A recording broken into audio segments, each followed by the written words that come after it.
Yang jadi pertanyaan adalah dia mau tinggal ke sini pakai apa dokumennya? Kan sudah hilang status keluarga negara. Paspor dari negara pasti sudah diambil, dicabut. Tidak punya begitu. Iya, maka jalan satu-satunya dia harus mengajukan kewarganegaraan dari tempat tinggal di mana dia mengabdi.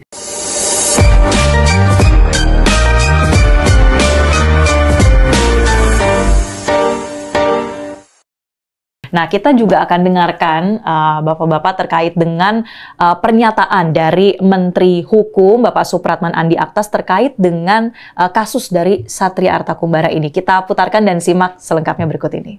Kita tidak pernah menerima permohonan yang bersangkutan untuk melepaskan kewarganegaraannya. Yang bisa saya sampaikan kepada teman-teman bahwa berdasarkan Undang-Undang Kewarganegaraan, siapapun warga negara Indonesia yang terlibat sebagai prajurit perang di negara lain tanpa izin presiden, otomatis kewarganegaraannya hilang. Itu bukan kata saya, kata undang-undang begitu. Nah, berbicara soal mekanisme bagaimana seseorang mendapatkan kewarganegaraan atau kehilangan kewarganegaraannya, seperti apa sih Pak Dirjen? Ya, jadi ada banyak hal yang diatur di dalam Undang-Undang Kewarganegaraan kita tentang tata cara untuk mendapatkan kewarganegaraan Indonesia ataupun pelepasan kewarganegaraan Indonesia. Ada karena faktor keinginan permohonan yang bersangkutan ketika yang bersangkutan tinggal berturut-turut, ya misalkan 5 tahun berturut-turut atau mungkin 10 tahun, tapi selang-seling gitu ya. Itu juga diatur dalam Undang-Undang Kewarganegaraan kita. Termasuk juga tata cara bagaimana kita misalkan keluar dari warga negara Indonesia. Kenapa? Karena konstitusi kita memberikan jaminan setiap orang berhak untuk menetapkan status kewarganegaraannya. Memilih gitu ya. Jadi ini salah satu hal yang dijamin oleh konstitusi kita, tetapi walaupun dia bisa in out dari warga negara Indonesia, semua ada aturannya. Ini negara hukum, semua harus nggak seenaknya saja. Lock in lock out ya, Pak? Ya, lock in lock out ya, suka-suka aja gitu. Jadi ini yang tetap dijaga oleh pemerintah tentu selaku penyelenggara pemerintahan ya, dan kita berharap supaya baik pemerintah maupun setiap warga negara juga menaati aturan hal tersebut gitu. Oke, kita juga tampilkan nih Pak ada grafis terkait dengan alur proses permohonan kehilangan kewarganegaraan. Secara sederhananya mungkin Pak boleh dijelaskan apa yang proses yang ditunjukkan dalam grafis ini? Iya, kalau dari sini kan ini alur yang sifatnya normatif dan prosedural teknis ya. Bagaimana ketika seseorang mengajukan permohonan, itu mengajukan permohonannya melalui aplikasi kewarganegaraan yang ada di sistem AHU online. Nah, ini diajukan dan kemudian mengisi berbagai data-data teknis yang diperlukan. Kemudian ada PNBP yang harus dibayarkan, serta mengunggah ya berbagai dokumen-dokumen persyaratan yang diperlukan. Nanti Direktorat Jenderal AHU akan memeriksa bagaimana verifikasi data itu lengkap atau tidak gitu ya. Ini termasuk misalkan ketika orang ini ingin menjadi warga negara Indonesia gitu misalkan. Tapi kalau misalkan kehilangan juga, dalam konteks ini kan konteks kehilangan ya.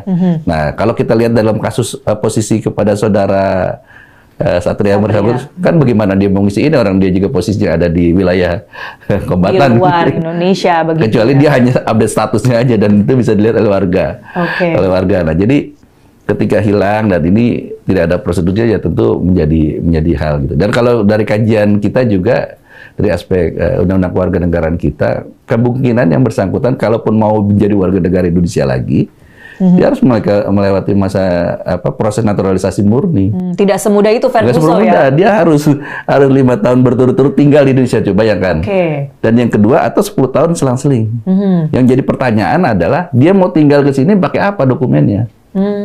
Kan sudah hilang status kewarganegaraan. Paspor dari negara pasti sudah diambil, dicabut. Tidak punya begitu. Iya, maka jalan satu-satunya dia harus mengajukan kewarganegaraan dari tempat tinggal di mana dia mengabdi.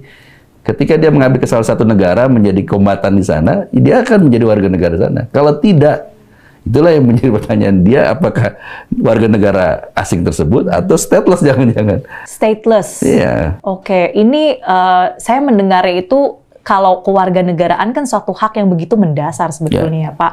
Artinya ketika menjadi stateless ini risiko yang begitu berat. Nah, Pak Tunggul mungkin ingin menanggapi Pak terkait dengan risiko-risiko dari pilihan yang ya bisa dikatakan ceroboh begitu sampai kemudian stateless dari seorang mantan prajurit Pak. Sebenarnya kan kalau kita berbicara kasus Satria, yang bersangkutan kembali tadi sudah menjalani masa dinas di kemiliteran cukup lama. Pengetahuan tentang hal itu sudah dia dapatkan. Sehingga ini merupakan suatu pilihan hidup bagi dia. Udah tahu resikonya akan sejauh ini, akan susah pulang ke Indonesia. Tentu saja kan setiap pilihan yang kita ambil ada risiko, baik risiko positif maupun risiko negatifnya. Risiko negatifnya seperti yang tadi disampaikan oleh Pak Dirjen, dia secara otomatis kehilangan kewarganegaraannya karena bergabung dengan militer asing tanpa izin presiden. Dan saya yakin tuh yang bersangkutan sudah tahu, Mbak. Sudah tahu. Itu suatu risiko yang harus dia ambil. Begitu, Mbak.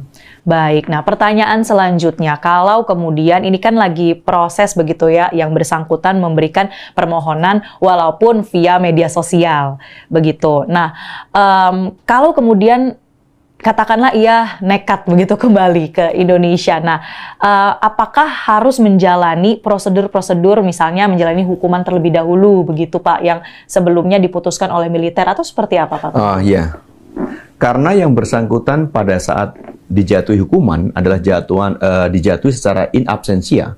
Dalam artian yang bersangkutan nggak hadir, nggak hadir. Di situ ada penjatuhan hukuman pokok dan tambahan.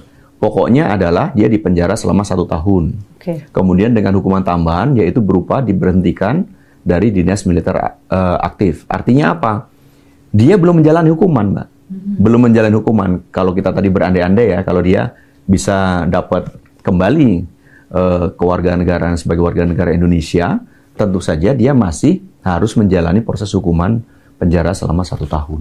Oke, konsekuensi hukum tetap berlaku ya. Iya, betul. Apalagi sebelumnya juga di media sosial, kita kan tahunya kan endingnya saja. Di media sosialnya beliau menghina tentang status negara kita. Sebelum ada video permohonan maaf itu ya Pak ya. Jadi ini juga menjadi pelajaran bagaimana ya nggak bisa seenaknya aja gitu dia itu. Jadi saya rasa perbuatan dia tidak mencerminkan namanya dia gitu.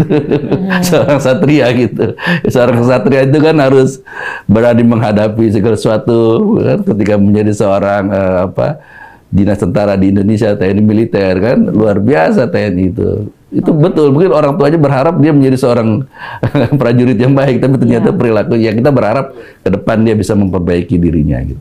Ya, suatu pembelajaran yang berharga begitu ya Bapak-bapak. Nah, kita akan bahas juga soal bagaimana dunia ini kan sekarang semakin borderless begitu ya Pak. Tidak batasan-batasan tuh semakin tipis, kemudian juga ada konsep global citizenship, menjadi warga negara, warga dunia. Nah, di tengah fenomena ini, saya ingin minta tanggapan dari Pak Tunggul, bagaimana tetap menanamkan patriotisme, cinta tanah air kepada para prajurit, Pak. Karena kan ini, walaupun sebelumnya belum ada kasus seperti ini, tapi ini menjadi suatu preseden ke depannya. Ini bagaimana Pak melihat tantangan ke depannya? Ya, sebenarnya pada saat kita berbicara tentang negara, Mbak ya, kita ini kan oleh Tuhan sudah ditakdirkan menjadi orang Indonesia. Kita tidak minta, kita nggak milih, tapi suatu given kan gitu ya, suatu given. Kemudian kita lahir, besar, kemudian hidup dengan segala macam potensi yang ada di Indonesia. Kan ini harus kita syukuri, kita harus tunjukkan rasa syukur kita tuh dengan cara berprestasi. Terserah mau ngambil profesi sebagai apa. Nah, berkaitan dengan seorang prajurit, begitu seseorang warga negara Indonesia bergabung kepada prajurit, dalam hal ini adalah Tentara Nasional Indonesia, itu sudah disumpah untuk setia kepada Negara Kesatuan Republik Indonesia. Sumpah itu mengikat. Kepada siapa? Yaitu kepada prajurit. Artinya apa? Selagi dia masih tercatat aktif sebagai seorang prajurit TNI, maka sumpah itu mengikat.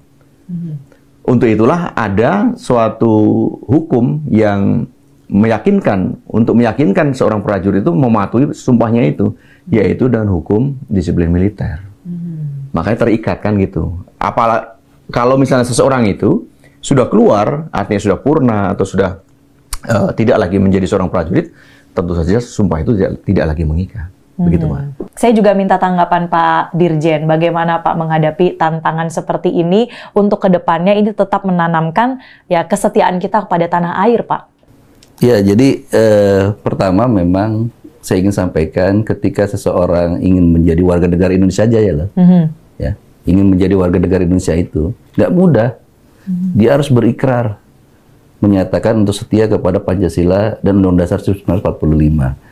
Ini satu hal yang paling penting, sehingga ketika kita sekarang berada di dunia yang sudah lintas batas ya, borderless, perkembangan segala macam, saya pikir penanaman cinta tanah air ya yang dilakukan oleh para pemimpin kita, yang dilakukan oleh para guru-guru kita, harus dari kita juga kepada anak-anak kita harus terus kita tanamkan, dan itu bisa dilakukan dengan berbagai macam inovasi dan lain sebagainya. Sesaat lagi akan diperdengarkan lagu kebangsaan Indonesia Raya dan Mars sebentar, karena setiap jam 10 ada Indonesia Raya. Harus berdiri. Dan Mars Kemenko. Kita berdiri. Siap. Indonesia, tanah airku, tanah tumpah darahku. Di sanalah aku berdiri demi pandu ibuku. Indonesia kebangsaanku, bangsa dan tanah airku. Marilah kita berseru, Indonesia bersatu. Hiduplah tanahku, hiduplah negeriku, bangsaku, rakyatku semuanya. Bangunlah jiwanya, bangunlah badannya untuk Indonesia Raya. Indonesia Raya, merdeka, merdeka, tanahku, negeriku yang ku cinta. Indonesia Raya, merdeka, merdeka, hiduplah Indonesia Raya. Indonesia Raya, merdeka, merdeka, tanahku, negeriku yang ku cinta. Indonesia Raya, merdeka, merdeka, hiduplah Indonesia Raya.